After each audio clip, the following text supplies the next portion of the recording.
Bismillahirrahmanirrahim. Assalamualaikum warahmatullahi wabarakatuh. Perkenalkan, saya Ahda Fahira dan saya di sini bersama rekan saya yaitu Fatwa Arido dari kelas 2 ATPKM. Pada kesempatan kali ini kami ingin mempresentasikan hasil tugas besar pada mata kuliah metodologi perancangan, di mana kami memutuskan untuk melakukan perancangan pada manual alat pencetak bapau yang kami sebut dengan bapau. Pada presentasi kali ini kami merangkum ada 4 buah substansi yang akan kami presentasikan. Yang pertama adalah planning, kedua conceptual design, ketiga embodiment design, dan yang keempat adalah design documentation. Selanjutnya ada latar belakang dan juga rumusan masalah dari manual alat pencetak bapau yang kami lakukan. Untuk latar belakang sendiri terdapat 3 poin sebagai berikut, dan untuk rumusan masalah sendiri ada 4 poin sebagai berikut. Yang pertama ada tahapan planning, di mana ada kajian produk existing. Berdasarkan 10 produk existing yang kami lakukan analisis, kami bisa menyimpulkan bahwasanya rentang harga di pasaran itu dari 8.000 sampai dengan 80.000 dengan material yang bervariasi. Ada plastik, aluminium, dan bahkan kayu. Dengan fitur yang berbeda-beda, ada yang otomatis, manual tuas, cetakan lipat, dan juga sebagainya. Selanjutnya, berdasarkan analisis pasar, kami juga ingin mengetahui secara langsung seperti apa keinginan konsumen di lapangan. Kami melakukan observasi melalui kuesioner dan berhasil mendapatkan jumlah responden sebesar 27 responden dengan target ibu-ibu rumah tangga dan juga mahasiswa Polban. Sehingga bisa kami rangkumkan berupa tabel sebagai berikut berdasarkan hasil kuesioner yang telah kami lakukan. Kemudian berikut ini adalah customer window yang telah kami susun untuk manual alat pencetak bapau. Ada attention, bravo, cut or communication, dan juga don't worry be happy sebagai berikut ini. Selanjutnya ada daftar tuntutan.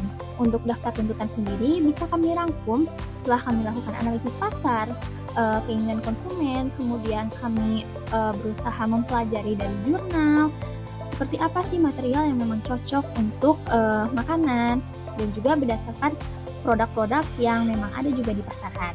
Jadi itu yang kemudian bisa kami rangkumkan seperti inilah bahwasanya daftar tuntutan yang akan menjadi acuan bagi kami untuk melakukan perancangan pada alat pencetak bapau. Selanjutnya yang kedua adalah conceptual design, di mana berisikan yang pertama itu ada general function. Untuk fungsi utama dari alat pencetak bapau sendiri adalah perangkat sederhana untuk membentuk adonan bapau menjadi bentuk yang seragam melalui proses penekanan secara manual dari tangan pengguna. Kiranya ini juga black box diagram yang bisa kami tampilkan. Selanjutnya adalah subfunction yang akan dijadikan struktur diagram seperti yang telah kami sajikan pada layar berikut. Nah, untuk subfunction sendiri dari alat pencetak bapau ada menempatkan adonan di bapau, menekan adonan bapau, merapikan sisa adonan, dan juga melepas bapau dari cetakan. Berdasarkan itu, kami juga bisa menyusun morfologi dan juga bisa menyusun variasi-variasi yang akan menjadi kandidat desain terpilih. Nah, untuk variasi yang pertama kiranya seperti berikut, variasi kedua, dan juga variasi ketiga. Ketiga variasi ini akan kami analisis dan mencari variasi yang mana yang akan menjadi pilihan kami untuk dilanjutkan ke tahap selanjutnya. Berdasarkan hal itu, kita juga melakukan evaluasi. Sebelum melakukan evaluasi pada keseluruhan variasi yang telah dilakukan, kami menentukan dulu rubriknya. Kiranya seperti inilah rubrik yang kami terapkan untuk bisa melakukan evaluasi. Ini juga untuk bisa membuat matriks di mana poin-poin pada setiap subnya. Nah, setelah menentukan rubrik, matriks, selanjutnya kita bisa melakukan evaluasi konsep desain. Sekiranya seperti inilah perhitungan yang telah kami lakukan, dan untuk variasi yang terpilih adalah variasi yang kedua.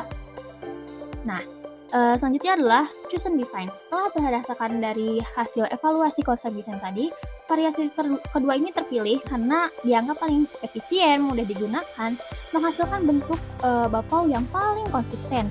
Mekanisme tuasnya itu bisa memberikan tekanan yang stabil, sementara alas dan capitan bisa mempermudah persiapan serta pelepasan tanpa merusak bentuk dari bapaunya. Kombinasi ini meningkatkan kenyamanan serta produktivitas yang selaras dengan prinsip seleksi konsep oleh Paul and Bates. Oke, di sini saya akan menunjukkan materi yang disampaikan teman saya sebelumnya ya. Di sini tuh selanjutnya ada yang body mendesain pemilihan komponen. Jadi komponen itu ada dua yang kita gunakan, yang pertama itu komponen standar dan juga komponen yang non standar.